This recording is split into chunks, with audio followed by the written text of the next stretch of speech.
Okay, good afternoon. This is Ian Christopher Alfonso of the National Historical Commission of the Philippines and a member of the National Quincentennial Committee Secretariat. Welcome to the fifth and I think this is the last of the series of our program called Araw ng Maynila Lecture Series. It is a program in solidarity with the 450th anniversary of the founding of the City of Manila, which is today, June 24, and it is being spearheaded by the Department of Tourism, Culture, and Arts of Manila, of the City Government of Manila, together with the National Quincentennial Committee, National Historical Commission of the Philippines, and the Intramuros administration. This program is also supported by the Department of Foreign Affairs, Department of Education, and the National Commission for Culture and the Arts. We are actually live now on the said Facebook pages of those agencies I mentioned. And in addition, we are also live on the official Facebook page of Mayor Isko Moreno and also the official Facebook page of Dr. Ambeth Ocampo. So in the past, the past weeks, we had these 4 lectures prior to this lecture of Dr. Ambeth.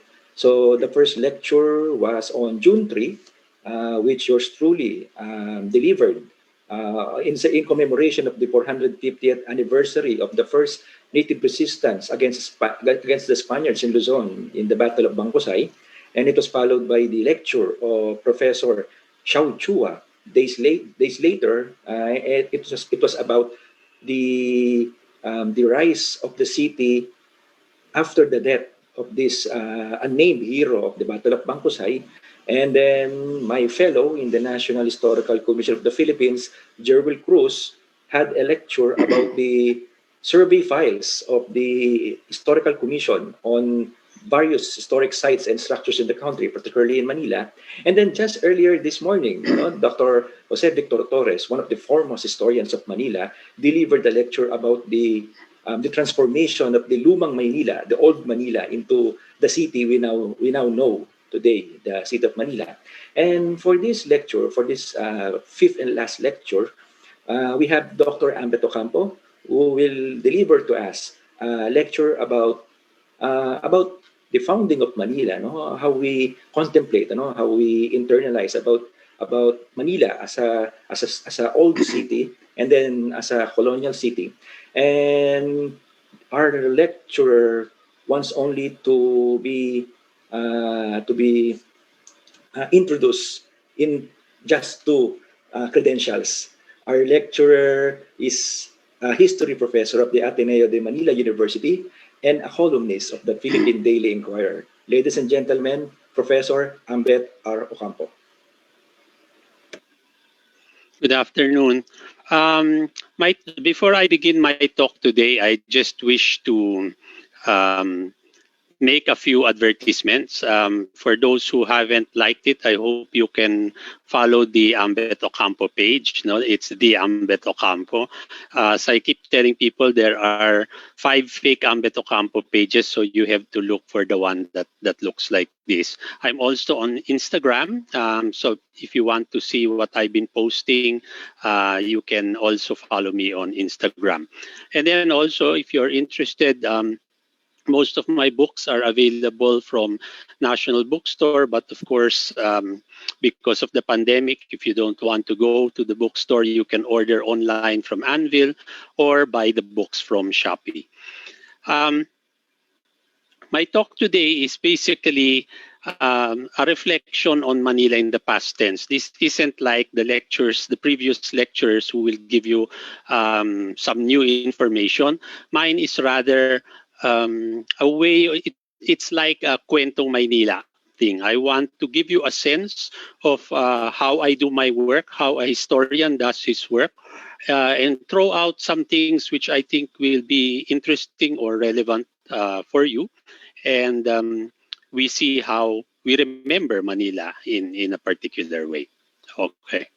The title basically stems from the fact that when we talk about Manila today, or when Filipinos talk about Manila, they always do so in the past tense.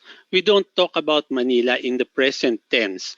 And I think one of the reasons why we cannot speak of Manila in the present tense is because we all know that Manila, as of today, is at least 450 years old. But we must remember that Manila is not just 450, it is older than 450 years old. Um, the late Carmen Guerrero Nakpil, who was I co-chaired with her the Manila Historical Commission, and she was the founding chair of the National Historical Commission, which I later chaired. When we were both in the Manila Historical Commission, Mrs. Nakpil used to tell me that Araw ng Maynila, which is celebrated every year on June 24, should rightfully be called Araw ng Castilla. And she said that, we should not forget that the foundation that we celebrate is the foundation of Spanish Manila, and that there is a longer history before the Spanish arrived. This makes you realize that history is never innocent. History always has a point of view. History is always biased.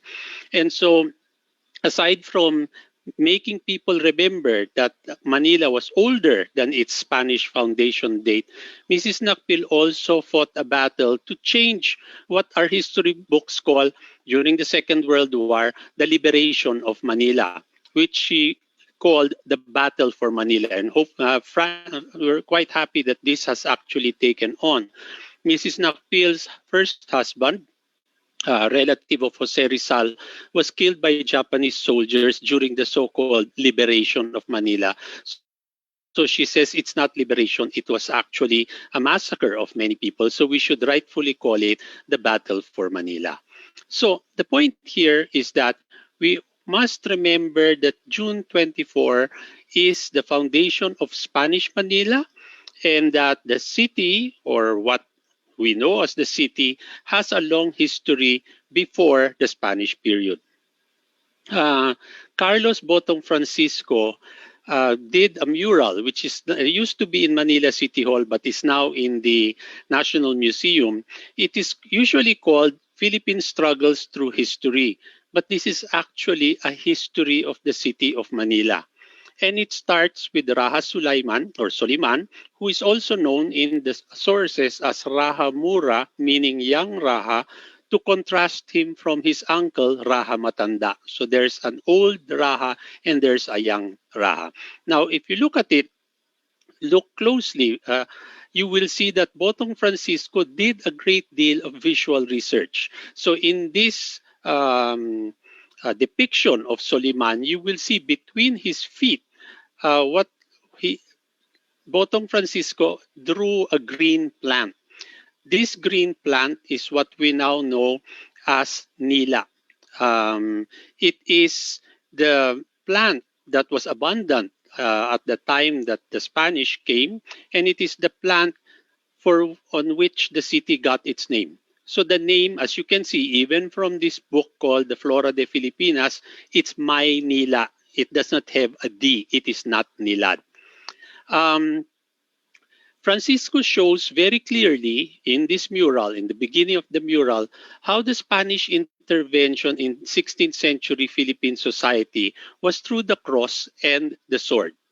And because of this, we must state this over again, even if some people don't agree with me, that the Spanish colonization of the Philippines did not begin with Magellan's exploration in 1521. It began with Legazpi in 1565. Now, whether Magellan wanted to colonize or not, he could not colonize because he did not have the troops to actually occupy. That is what the big difference between Legazpi and Magellan. Now, this mural is the subject of one of my future lectures. I already have the title. It will be Carlos V. Francisco, the Painter as Historian. And now that the National Museum has opened, its director has actually said, why don't you give a lecture in front of the actual mural so that people can see all the details that show us what Francisco depicted as the history of Manila. Now, this is also important because, as a historian, we usually think that what passes for Philippine history is actually the local history of Manila. It is not called Imperial Manila for nothing. But everything that happens in Manila gets into history, and that's why the city is important, not just as the capital, but also as a bit of history. Now, to begin, I've always been interested in maps of the Philippines, particularly maps of Manila, not because it's the capital, but because I was born in Manila and I came of age in what we now know as Metro Manila. This is one of the early depictions of Intramuros, 1671. It's in the Archivo General de Indias. And if you will look on the left, you will see that Botong Francisco actually drew this silhouette. The late historian Horacio de la Costa used to say that the shape of the city of Manila is like a turtle. And the grid forms its shell, and you can see Fort Santiago is its tail. But again, it's a Rorschach test. You see what you want to see. So de la Costa sees a turtle, but I actually see a leg of ham. So it depends what some people will see an elephant. So it depends. Now, the point here is that we have to remember that in the Spanish period, Manila was enclosed within the walls of Intramuros. That's why it's Intramuros, inside the walls. Everything outside the walls or extramuros were arrabales or suburbs. So when the Americans came in 1901, they remapped Manila and moved some of its old districts into what is now known as Rizal Province. So Manila used to be, Binondo, Ermita, etc. But parts of what used to be part of Manila, they put into what is now the Rizal Province. So you can see here in 1903, this is a map from Blair and Robertson. It shows you the city of Manila, but if you will look closely, you will see here that Manila is just Intramuros on the lower left. The others are parts or districts of what became a larger city.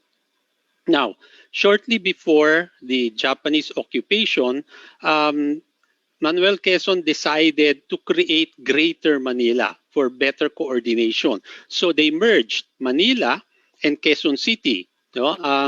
As you know, Quezon City was a new city to replace Manila, and it was the capital of the Philippines from 1948 to 1976 when Ferdinand Marcos returned it to Manila. So this Greater Manila um, was not just Manila and Quezon City, it also um, took over parts of what is Rizal, no? Caloocan, Las Piñas, the Taguig, Pateros area. It was only in 1975 that Ferdinand Marcos created Metropolitan Manila, which we now know as Metro Manila. So that was primarily Manila, Caloocan, Pasay, and Quezon City, and they added all these other municipalities, Las Piñas, Makati, etc. And in 1978, when Marcos declared regions of the Philippines, they created the National Capital Region. You will be surprised to learn that although we are the National Capital Region, it was not number one. Ferdinand Marcos made Ilocos, his home province, Region 1. Okay, just to show you how things went during martial law, Marcos not only created Metropolitan Manila, he actually appointed his wife, Imelda, as its first governor.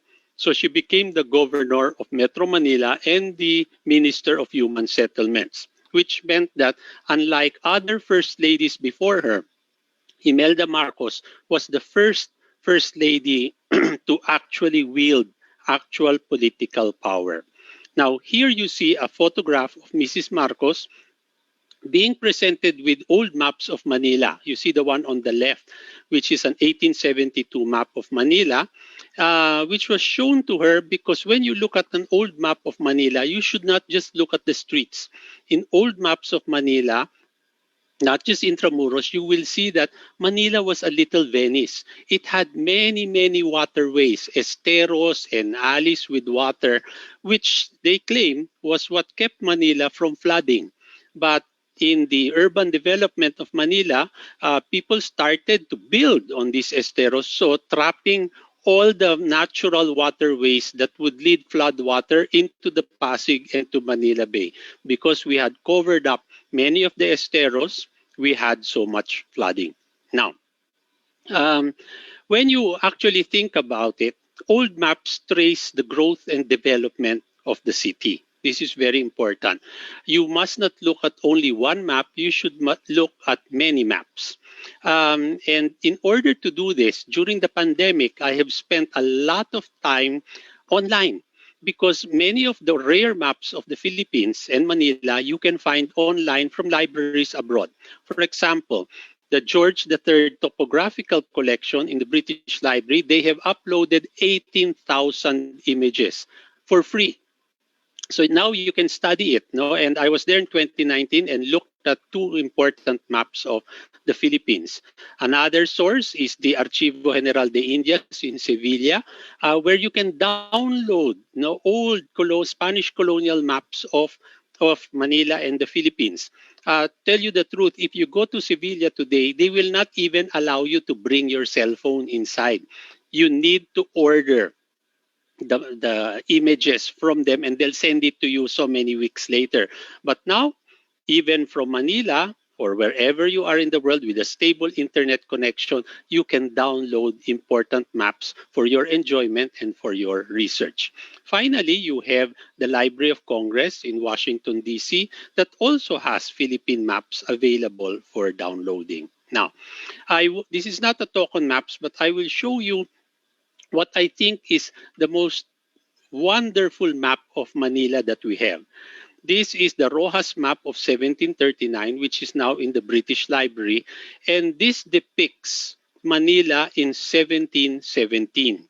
And as you will see, it is drawn from bird's eye view. So long before we had Google satellites or airplanes, one person actually drew the map of Manila from the air. And I don't know how how they did this, because if you will look at it in 2020, we have a drone image of Manila, and this is what it looks like in 2020.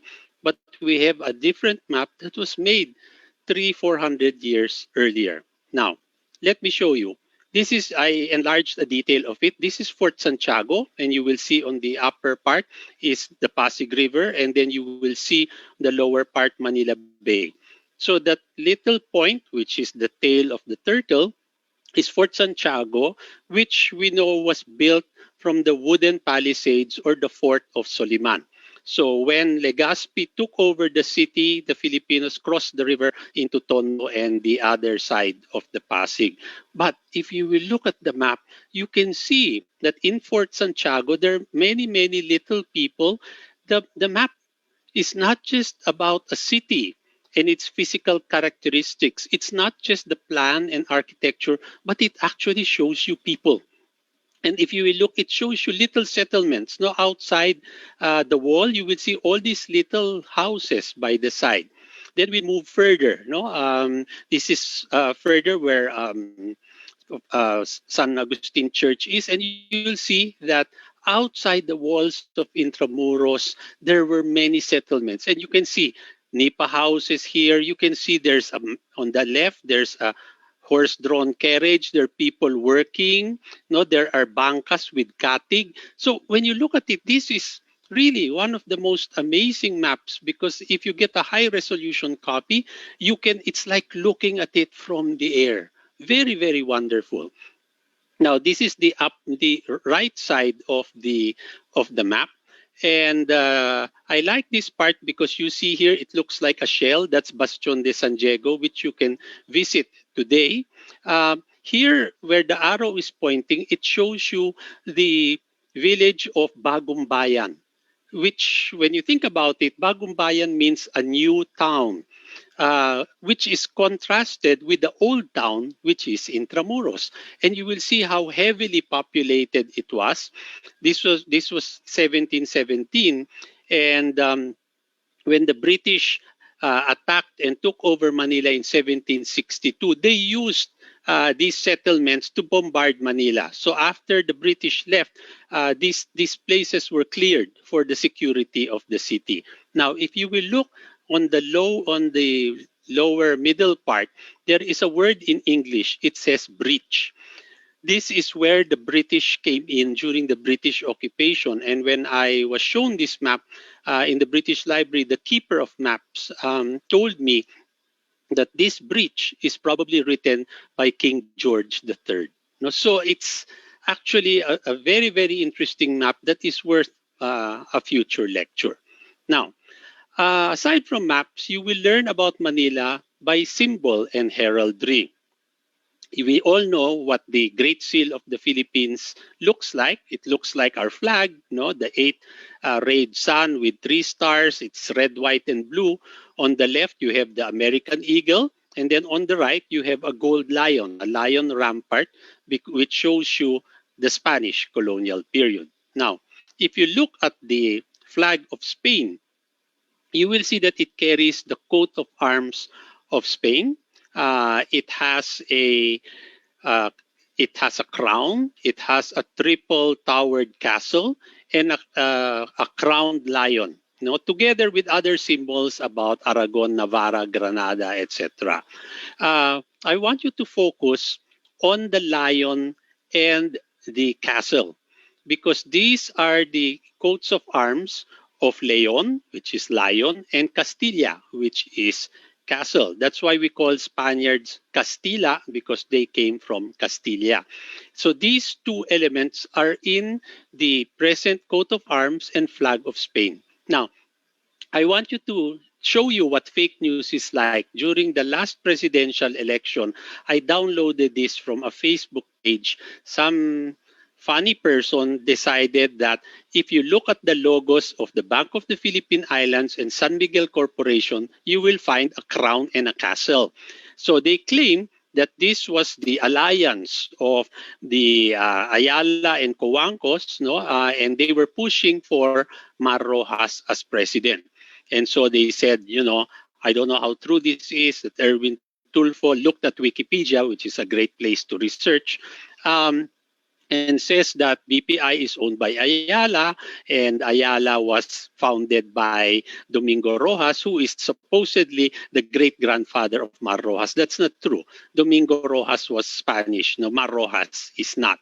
And then if you go to Manila, there is in Santa Ana M. Rojas Street. That's not Mar Rojas. That's Margarita Rojas. Okay. Anyway, if you look at San Miguel Beer, you will see on the left, there's a crown, there's a castle, and it's not really a lion. It's actually a sea lion. It's a lion, a creature with a lion's head and a dolphin's tail. That symbol you also see in the coat of arms of the city of Manila, and also the seal of the President of the Philippines. Now, today, the 450th anniversary of the founding of Spanish Manila, we welcome in Manila Jose F. Cardinal Advincula, who takes possession of the Manila Cathedral and occupies this beautiful marble and onyx seat. This is what is called the cathedra. It is a seat, a throne, which is a symbol of his authority. Now, a few months ago, the top of this seat was empty. But when I visited last Saturday, they already put in the coat of arms of Cardinal Advincula. So you see it on the right. Just so that we do some fact checking. When I went to the cathedral last Saturday, I saw that they had a bronze plaque that lists the 32 archbishops of Manila. And because it was full, they had to put in a second one. So you see here, Jose F. Cardinal Advincula 2021. It looks like a TV, a TV monitor. But when I did some fact checking, I realized that maybe Advincula is not the 33rd Archbishop of Manila. He's the 33rd Bishop of Manila, but the 32nd Archbishop, because the first one, Domingo de Salazar, was a bishop, not an archbishop. Now, anyway, the cathedral has replied in their Facebook page, and they said that they maintain that Cardinal Advincula is the 33rd Bishop of Manila based on a book called the Annales Ecclesiasticos de Filipinas. It's a crudely illustrated manuscripts that shows the history of the church from 1574 to 1682. But this was not made in the 16th century. This was made in the 18th century. And it states erroneously that Domingo de Salazar is the first bishop and archbishop of Manila, but he died in Madrid in 1594 before he received his appointment as archbishop. So which part of the manuscript do we believe? So I wish I didn't open a hornet's nest, but this is something that we have to settle later. Also, in last Saturday, when you look up the nave of the Manila Cathedral, you will see two red hats. These are the cardinals' hats of dead archbishops of Manila. So you have the hat of Cardinal Rufino, Cardinal Santos, and the hat of Cardinal Sin.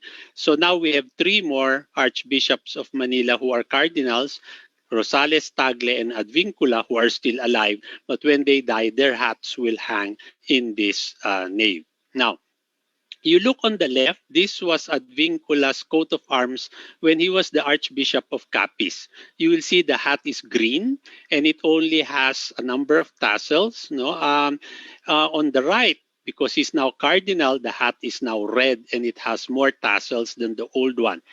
The left side of the shield shows you, on the left, symbols of Capiz. The one on the right shows you the symbols of Manila. Again, the castle and the sea lion or the merlion. The symbols on the right side of the shield are, you have a lily and a carpenter's tool because the cardinal is named Jose. So that's Saint Joseph or San Jose. In the middle, forming an X, is actually chains from which Saint Peter was miraculously freed by an angel, that refers to his Latin name ad vincula, meaning in chains. And then the lower portion shows you a mountain in Capiz, which is where the birth town or the hometown of the cardinal. The horse um, is the symbol of Saint Martin of Tours, the patron saint of his hometown. And then on the left, you have a five-pointed star, which will make De La Salle University very happy because this symbolizes that he studied in De La Salle University in Manila. Anyway, it is Philip II for whom our country is named that approved the title of the city as Insignia Siempre Leal Ciudad de Manila, the distinguished and ever loyal city of Manila in 1574. In 1595, he ordered that Manila be called the head and the most important island of the Philippines. And in 1596, he conferred the coat of arms on the city, which has again a castle. And instead of putting a lion, because we are an archipelagic country, they created a creature that is half lion, that has a lion's head, and has a dolphin's body.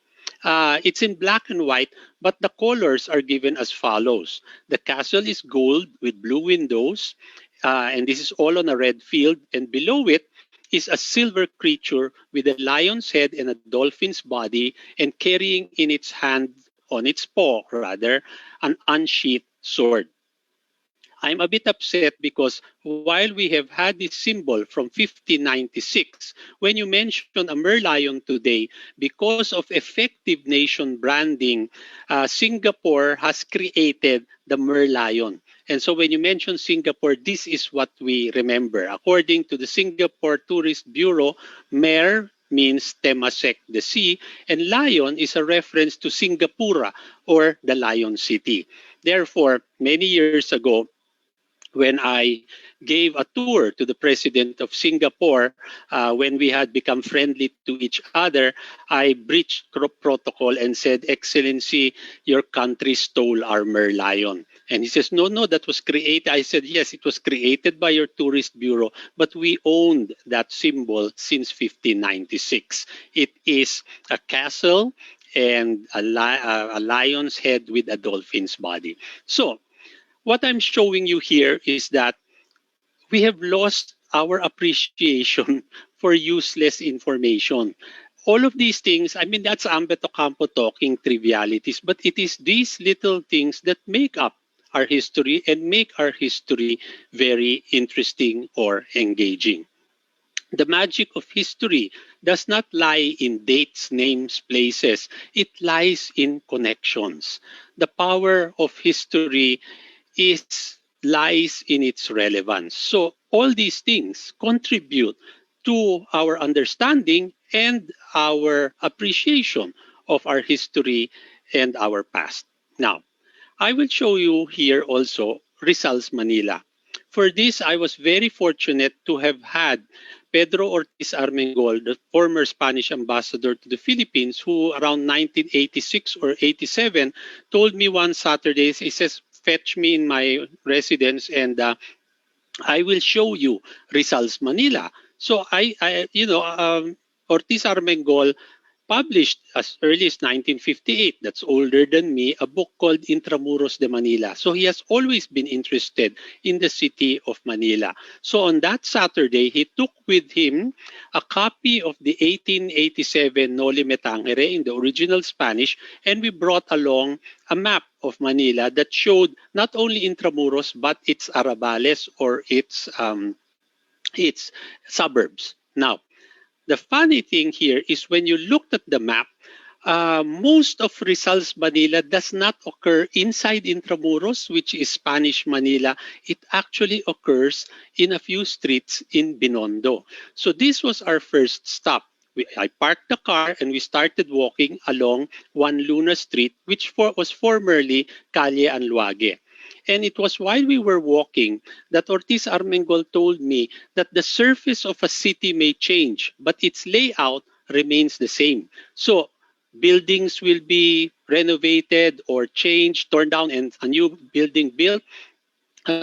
Architecture changes, but the layout, the cities, the rivers, the walkways, these always remain the same, no matter how things change. Now, he opened the book and it says, Capitan Tiago's house is situated towards a bend of the Pasig River called by many the Estero de Binondo. And according to Ortiz Armengol, he thinks the present building, which is now the state center, is where Capitan Tiago's house used to be. So, I mean, it's not an invention of Rizal. There was an actual house. So, as added documentation, Rizal stayed, not Rizal, Ibarra stayed in what was called the Fonda de Lala. And from his hotel room, he could see across the Estero de Binondo into Capitan Tiago's house. So we sort of know if the state investment house is where Tiago's house is, the Fonda de Lala was directly across the Estero. Why is it called the Fonda de Lala? Because the owner of the hotel was Ramon Reyes Lala, who wrote this book on the Philippines. So if you trace it, we actually have a picture of the French hotel, the Fonda de Lala, no? And I looked up the old, business directory, and you will see La Francesca is Calle Baraca 37, owned by Lala Ari. Okay. Now, the thing here is you open your Noli Me Tangere from chapter 4, and you will see that Ibarra starts from Calle Anluague, which is now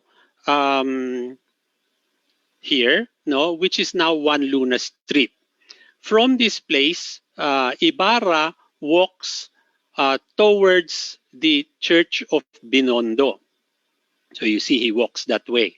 And then when he looks at the church tower, he looks at the church tower, the clock is not working, and then he saw an iron grill that he had vandalized as a boy.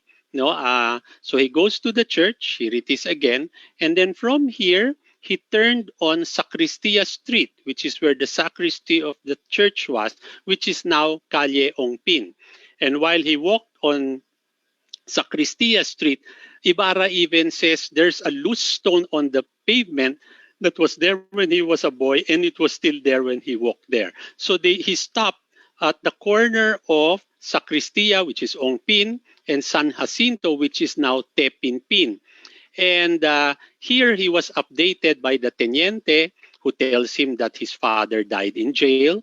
And then from this spot, Ibarra calls a taxi and asks to be brought to the Fonda de Lala. So he goes all the way to Calle de la Barraca, and that is where the Fonda de Lala is. So you can see now how you can actually trace the route of Rizal. And if you read the novel, what Rizal describes in the smell of the city, you can still smell today, over 100 years since it was written. Now, Jose Alejandrino, Rizal's friend, says that Capitan Tiago's house was on Anluague and that it belonged to Balbino Mauricio. This is what Rizal told him. It is now 1751 Luna Street. And the Fonda de Lala is what was the El Siglo building in 1941. So when you look at it, this is what the location of those places. This is what it's like when you do a Google bird's eye view. And this again shows you the wonder of Google. No? So we can now see where these things are. Following Alejandrino, there is a painting by Jose Honorato Lozano in 1864 that spells out the name Balbino Mauricio. This is the guy who owned the Capitan Tiago house. And this painting is wonderful because it not only shows you scenes of Manila, but it shows you the interior of the house. So this painting is actually walking inside the house of Capitan Tiago. So this is the entrance. If you read the book, it talks about a wide stairway, rug-covered steps, potted green plants, baskets of flowers, etc. Then you have the hallway inside and you see the decoration. When you go up, you see a sala. or a living room. And according to Rizal, this sala is called the Caida. And he says, I don't know why. And this evening, it was used as a orchestra hall. Now, the funny part here is Rizal says they call this part of the house a Caida. And he says, I don't know why. I will let you know. In various translations, they get it wrong. No, Lacson Locsin says the Caida is a spacious living room. Augenbaum says the Caida is a broad interior patio, and he almost gets it right because Caida is the root word is the Spanish word caer, meaning to fall, a fallen place, and so he says. There is an odd meaning. And Augenbaum did not realize that the reason why it's called the Caida is when ladies went up the stairs in olden times, they lifted the front of their skirts, and when they got to the top or the landing, they let go of the hems of their skirts. So literally, the Caida is where the hems of the skirts fall, where and that's why it's called a Qaeda. And of course, Rizal knew what that was, but he's playing tricks on you. So when you read the Noli, there are many little tricks, many little questions, and Rizal tries to engage with his reader. Then there's a description of in the text of the dinner of Capitan Tiago, and here we see a picture of the dining room of Balbino Mauricio's house. So again, it's connecting a piece of literature with a visual record. Another visual record is this. This is if you're looking towards the Church of Binondo, there's a bridge, no? And I went there a few months ago, so the bridge is still there, and you still see Binondo. But what's important is that in chapter 22 of El Filibusterismo, you will see on the left there is a pansiteria. It says Pansiteria de Macanista de Buen Gusto. This is mentioned in chapter 22 of the Philly. It's a Macau restaurant. And I used to think it was fictional, but this shows you, this was taken in the American period, that there was an actual pansiteria Macanista that used to be there. So as you can see, getting to know Manila is not done with just books, documents, and artifacts. And I'd like to recommend, if you are interested in Manila, the best books on Manila are one by Carlos Quirino, two by Nick Joaquin. These are the books that changed my life, especially Almanac for Manileños.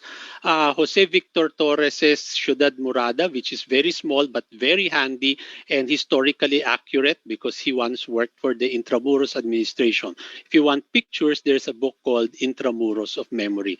Based on these books, I have walked many times through Intramuros, and you have to open your eyes. Like, this is Calle Real. This is near San Agustin. If you will look, the upper portion shows you the old Spanish period tiles that form the street name. And then below, instead of having new ones made, we have this cheap Mariwasa tile spelling the same thing. But you can see the old tiles and the new are there together. And if you touch the walls and look closely at the walls, you will see that they are pockmarked and scarred by the fighting during the Battle for Manila in 1945. You have shrapnel, you have bullet holes, you have all sorts. So the city of Intramuros actually shows you, like a physical body, what it went through during the war. This used to be covered with moss. The Augustinians built a gate to enter into San Agustin. Fortunately, when they made the gate, they didn't destroy it.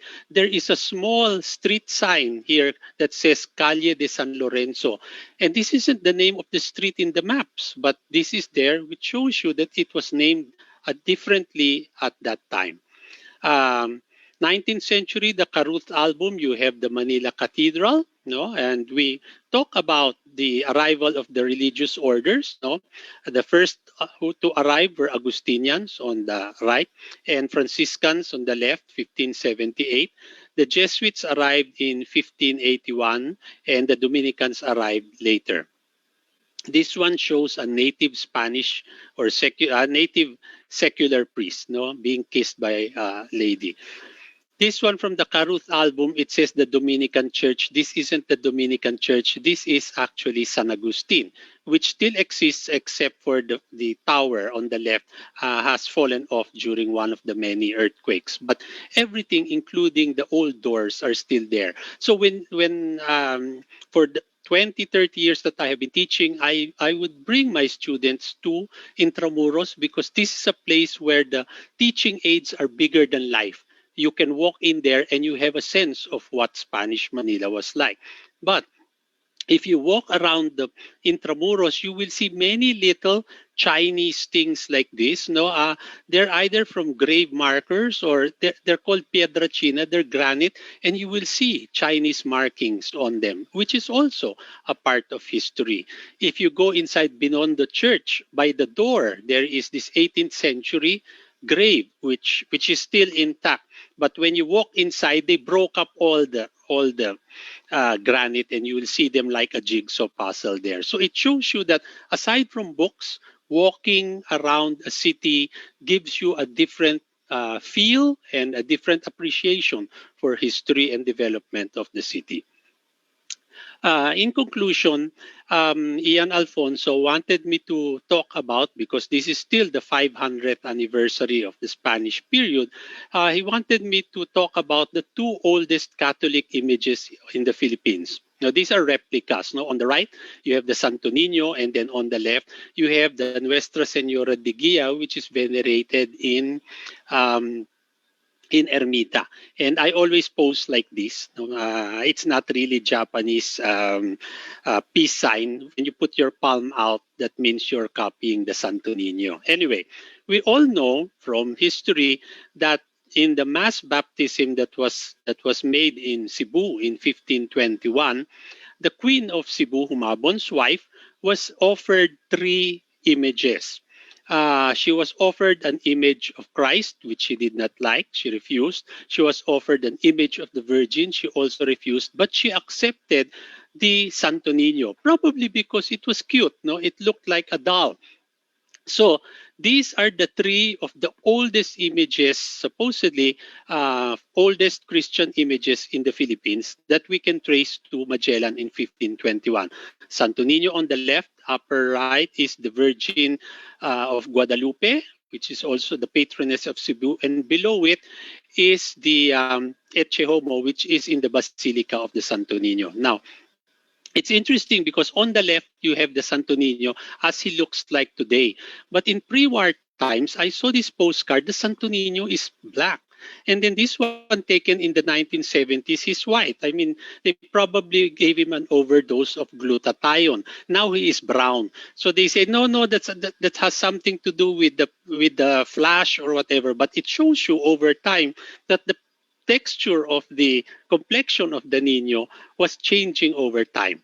What is now interesting is that the Louvre Museum actually has a Santo Nino image that was made in the Flanders workshop. And it is the twin or the cousin of the Santo Nino, made in the same time and place, except that our Santo Nino we've never seen him naked. It's always dressed up, but it is made by the same maker. This is the Etche Homo. So when you go to the Basilica of the Santo Niño in Cebu, he's hardly visited. You go to the right and you will see this image of the Etche Homo, which they claim was found when they found the grave of someone called Raha Carli, who they think was Humabon, who was named Carlos. He was holding this image and his body was supposedly incorrupt. Now, this is the image of the Virgin of Guadalupe, which is in Guadalupe. So you see her without the clothes. This is actually Philippine make, no, 18th century. So we don't know if this was really brought by Magellan or if this was brought much earlier, now much later. Now, in many pieces of art on the left, the Annales Ecclesiasticos, it shows you the finding of the Santo Niño, and this on the right, you have an image of one of the bishops who had a vision of the Santo Niño. In 1565, when Miguel Lopez de Legazpi arrived, they issued a document that talks about the finding of the Santo Niño. Now, in one version, there's somebody named Juan de Gaicoa who found the image in a hut together with some idols. And this is very interesting. It claims that the Santo Niño was considered the god of water. And then when they wanted rain, they would get the image of the Santo Niño and submerge him in water until it rained. So, I mean, this is quite interesting that they really treated him like a child. But over time, the Santo Niño was made into our image and likeness. No, if you go to Quiapo, you will see this wonderful Santo Niño with an erect penis, which shows you this is a fertility, good luck, aphrodisiac amulet. This one naman is the Iglesia Filipina. They had, or the Aglipayans, they had the Virgin of Balintawak, where the Nino is wearing Katipunero outfit. No, so you see him dressed in a different way. So we dress him in different ways. You have every year in January you have a Santo Nino festival. So you have a Santo Niño in Barong. We have Santo Niño who is a medic. I guess we'll probably have a Santo Niño with a face mask, no, for the pandemic. But we have a Santo Niño who is a policeman. We have a security guard. We even have an NBI agent. We have sailors, Santo Niño Marino. We have a Santo Niño chef. We even have a Santo Niño cigarette vendor. No, quite amusing. No, this one you have a chemist, you have a judge. So we give him all the attributes that we want. We can dress him up like a Barbie doll. We even have a Santo Niño, Santa Claus. We have a Santo Niño who is a bishop, and this is rather strange. It is a Santo Niño that's like the Virgin of Carmel. We have a Santo Niño who is a farmer, who looks like San Isidro Labrador of the Pahiyas Festival. And we have a Santo Niño Igorot, and we have a Santo Niño Ilaw San Daigdigan, which looks, God knows what that is. We have a Santo Niño Welcome Japan, and we have a Santo Niño Hiranan, whatever that is. But my all-time favorite is the Santo Niño of Jollibee, which shows you the Niño holding a Jollibee burger. Now, this is the Santo Niño when he came to Manila. He had his own seat in business class of Philippine Airlines. But it shows you that the Santo Niño has been indiogenized. It is the foreign that made local. And in the Santo Niño, we see not just conversion into Christianity, but we see accommodation and we see resistance. It is through these that we can recast our image of the colonial period to see that we have taken on the foreign and made it our own. And that is also not just accommodation, but resistance. Now to get to the Nuestra Señora de Guia that's venerated in Ermita. Now, they found the Santo Niño in Cebu in 1565. They found the Nuestra Señora de Guia in 1571. Unfortunately, no, historians are skeptical by nature, and I find it so uncanny that they find the Santo Niño in Cebu before they take over Cebu, and they take the finding of the Santo Niño as a divine sign that they were to take over Spanish Cebu. And then when they went to Manila, they found another image of the Virgin. But this one, they could not trace all the way to Magellan. So they had to explain what it's like. Now, in the Annales Ecclesiasticos, they said that they found the image of the Nuestra Señora on a pandan tree. And they put her in a church, but she kept returning to where the pandan tree was. So eventually they created a church for her in what is now called Ermita. These are old pictures of her without the clothing. So you can see that it is a Western image. It's not an anito. And she's actually a image of the Immaculate Conception. She does not carry a baby. So in an old novena of the Nuestra Señora de Guia, I saw the footnote that the history of the image is given in Juan de la Concepcion's Historia General de Filipinas, and I looked it up, and it also tells the story of how it was brought to the cathedral and how, later on they built another church and how many miracles were documented, etc. Now, the main problem here is if the Marian image predated the arrival of Legazpi, who brought it here? If this was the image that Humabon's wife refused, how did it get to Manila? This we will never know. So if you will look, there are many theories. One is that the image was brought by Fray Odoric in the 14th century. Another says it was the image refused by Humabon's wife in 1521. Another says there was a Catholic ship that was shipwrecked and it was left here. Another says that it was brought by St. Thomas when he went to India to evangelize. And finally, which is the most convincing one, the image of the Virgin was probably brought by the Portuguese.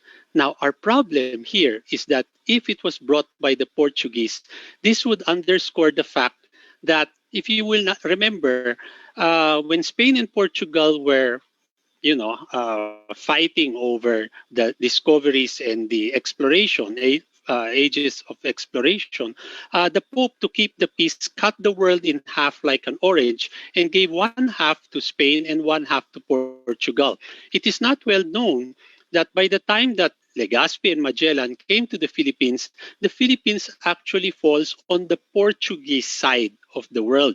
But they just insisted, we're already here, we don't want to go. So if the Virgin was brought by the Portuguese, then the Spanish occupation of the Philippines is actually problematic. So it shows you how even something like this can be very, very important to study and to see what it actually means. So to end, you should ask yourself when we look into the history of of Manila, we ask ourselves when we look at history, what do we remember? And why do we remember? Because what we see here in my little presentation is that history isn't as clean and easy as we have it in our textbooks. History is complicated, history is contested territory, and we actually need a more nuanced view of the past. So, in this little discussion on what I think are interesting facets of the history of Manila, we have to remember a few things. Again, that the magic of history is not in data, it's not in very boring dates, names, places. The magic of history is actually in finding connections between stray bits of data. So while it is important that we have an appreciation of useless information, the magic is putting things together and finding not just a narrative but also finding relevance. No, the power of history lies in its relevance, and I hope that in this little presentation we are able to see history for what it is and hopefully make you as ordinary citizens historians in your own right. Thank you and good afternoon. Thank you so much, Professor Ambeth Ocampo, for the lecture.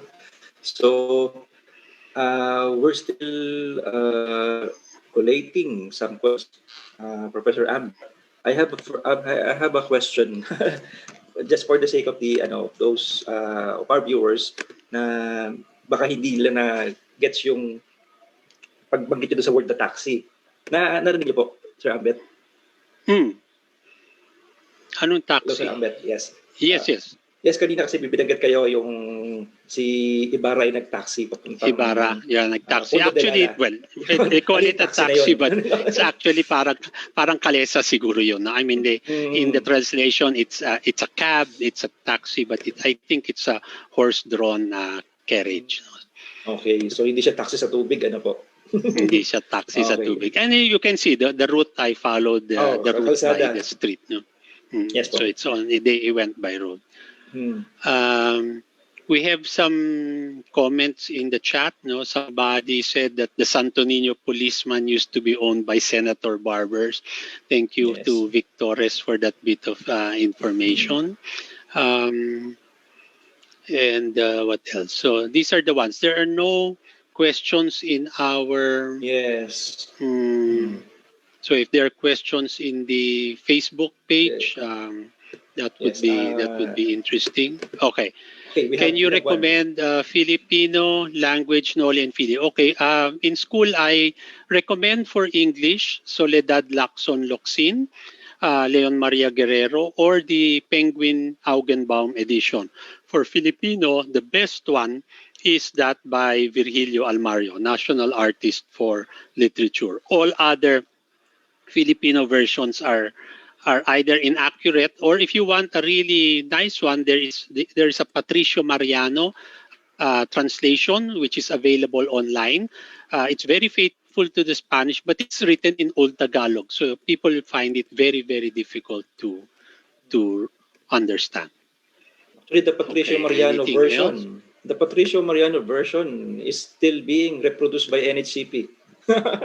Yeah, by the Yeah, NHCP. Yeah. yeah, If you want to read it, it's a beautiful translation, but a millennial will find it very yes, hard to quite, read.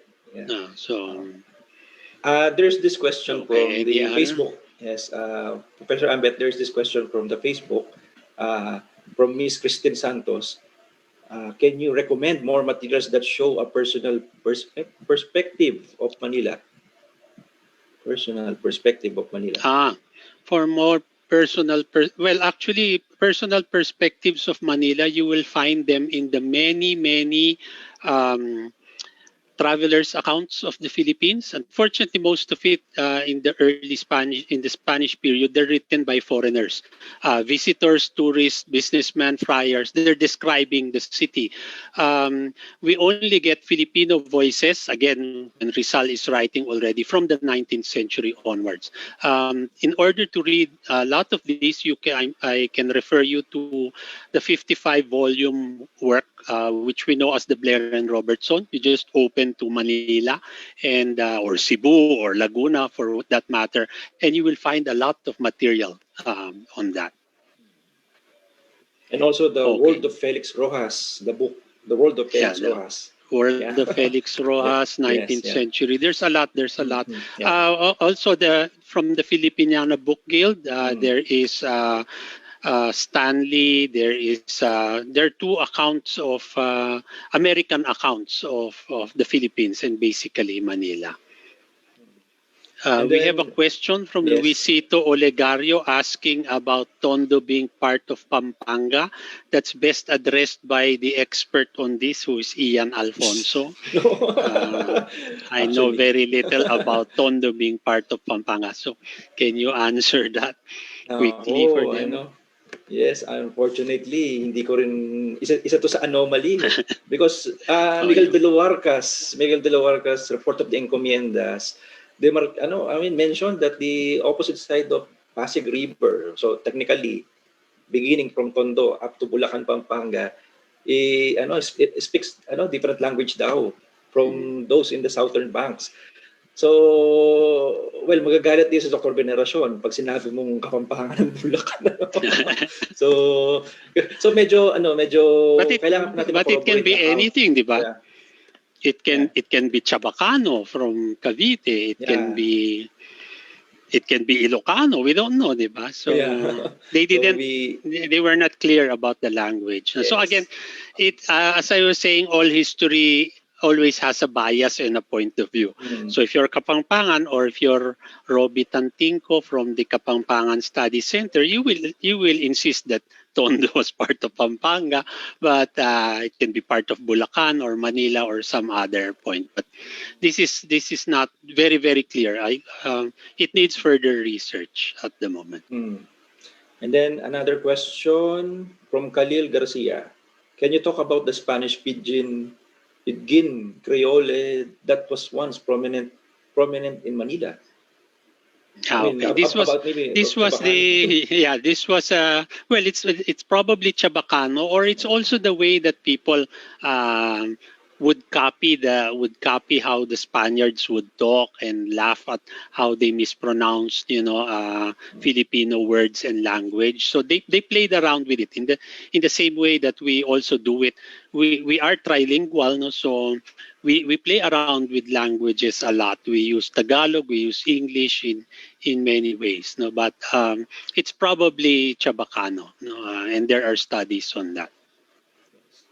And maybe for our last question, Professor Ambeth, because I think you have an appointment after this, Bakit inilipat ang kabisera ng Pilipinas mula sa Quezon? Okay. Nilipat kasi sa Quezon City kasi nga si Quezon wanted a new city. No, even in the early American period, Intramuros was. I mean, when you read Nick Joaquin, kasi you have this very romantic idea of how wonderful Intramuros is. But people who lived through it, like the late Teodoro Agoncillo and Emilio Aguilar Cruz, they used to tell me, we lived in Intramuros before the war. It was a mosquito-infested, filthy, ugly place. So by the early 20th century, it wasn't what it used to be. So we have romantic ideas of what Intramuros is like. So because of that, I guess Quezon decided let's open a new city. So by doing that, the plans to develop the Burnham plan to develop Manila was shelved, and they put their sights on Quezon City. There has also been some controversy because Quezon owned a lot of land in Quezon City, and when they moved the capital to Quezon City, of course, his land values went up. That's one of the things that people have been bringing out. But Quezon City was our capital until Marcos brought it back to Manila for historical reasons. Okay. We will take two more questions. Sige, another question from Bernie Lopez. May kaugnayan po ba sa kasaysayan ang kasalukuyang lalawigan ng Cavite sa Kingdom of Tondo at Namayan? Hindi ko rin alam yan. No? So, maraming mga ganyan. No? Or I mean, we can all go into the Taliano or owning the entire Philippines. No? Ang kasaysayan ng Maynila hindi pa naisusulat ng buo. Marami nang nagsulat ng little studies, pero itong lalo na yung the early part na hindi natin alam. No? Yung alam natin mula nung dumating na yung Kastila, but what was it before? And we know that from the archaeological record, I mean, when you look at Santa Ana, yung mga nahanap na Chinese tradeware there from the Song Dynasty, that's 11th, 12th century, which means hindi pa napapanganak si Magellan, nagtre-trade na tayo sa Inchik. So it shows you that Manila was an important trading port as early as the 11th and the 12th century. And this should also show us that although may away tayo ngayon with the West Philippine Sea, the oldest friend of the Philippines is not Spain or the US. The oldest friend of the Philippines is China, that has been trading with us since the Tang Dynasty. So we have 1,000 years of trade and cultural relations. That's why marami sa atin may Inchik, marami tayong influences na Inchik, because we have had 1,000 years of a relationship. Okay. I think this is our last question to entertain, Professor Ambeth, from Mr. Bernard Supetran. Is there any alternative date to be called as is there any alternative date we can refer to as the foundation of the pre-colonial Manila? Okay. I knew the late E. Arsenio Manuel, and I met him when he gave a lecture in Intramuros. Arsenio Manuel, I sat in his class on Philippine prehistory, and this was in the 1980s. And Manuel used to say that we should excavate Fort Santiago and Intramuros so that we will find the remains of Soliman's fort. And I remember telling him, Professor Manuel, pag nag-excavate tayo, dyan baka masira naman natin yung Fort Santiago at Intramuros. Tapos wala naman tayong makikita. And I remember his very nationalistic reply was, So what kung mawala yung Intramuros? That is a Spanish intrusion. We must look back into the pre-Spanish, the pure Pinoy foundations of the city of Manila. But again, that's a question of heritage. Which heritage will we protect? Sabi ko, nandiyan na nga yung Spanish, kahit galit tayo sa Kastila. But the point there is, let's be happy with what is already there for whatever it means, because we still do not know what we will find if we do excavation. So they tried excavating. They have found in the San Ignacio Church some 17th, 18th century Ming ceramics and earthenware.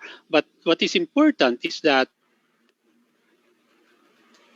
in the Santa Ana, some very, very old pottery, which shows you that the foundation date of Santa Ana, which was Namayan or Manila, probably goes back to the 10th or the 11th century. But we again, that is not history. No, it's prehistory. That's why it is the preserve of archaeologists and anthropologists, not historians like me who deal with written record. And for written record, our earliest written record is the Laguna copper plate, which is the 9th, 10th century.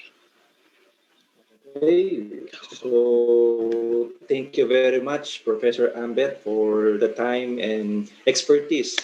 Ayan. So maraming natuwa dahil nadagdag yung Facebook page nyo as one of the pages cross-posting this activity. And I think mas marami pang tanong doon sa Facebook page po ninyo na pwede nyong sagutin. Tingnan ko na lang doon. So again, yes po, opo. So on behalf of the National Historical Commission of the Philippines and the team composing this Araw ng Maynila lecture series, thank you very much. And magkita-kita pa po tayo sa mga susunod na activities ng Quincentennial Committee sa Facebook page. Marami po yan. At abangan po natin si Sir Ambeth sa mga iba pa nating mga activities online. Thank you very much. Salamat.